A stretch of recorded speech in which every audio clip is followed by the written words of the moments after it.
So in this video we're going to introduce Bernoulli's equation, which is just a specific type or form of differential equation.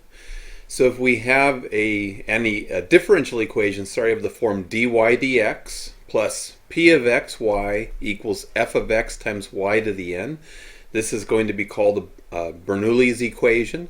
Notice this is a first order because we have a y prime, so it's a first order differential equation, first order ordinary differential equation, but it's nonlinear because of the y to the nth term. And for Bernoulli's equation, n can be any real number that you want.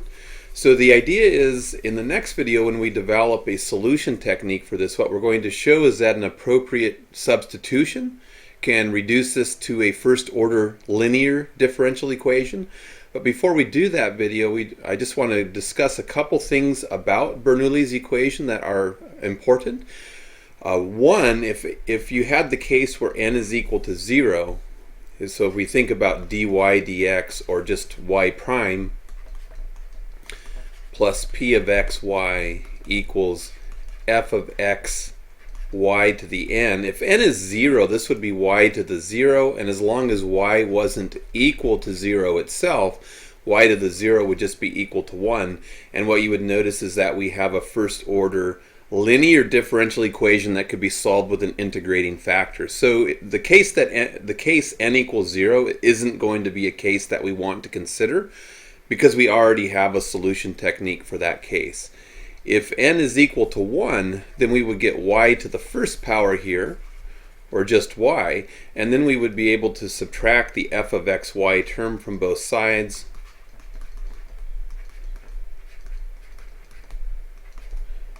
And then we could factor the y prime off, and this would be equal to 0.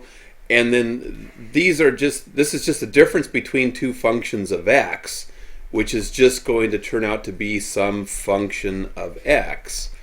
And this is still a linear first order differential equation, and we already have a technique for solving this.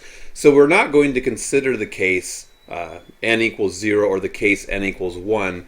We're going to be interested in Bernoulli's equation for n not equal to 0 or 1. And in the next video what we'll do is demonstrate the general solution technique for Bernoulli's equation, and then the subsequent two videos following that will show some specific concrete examples of using the solution technique for Bernoulli's equation.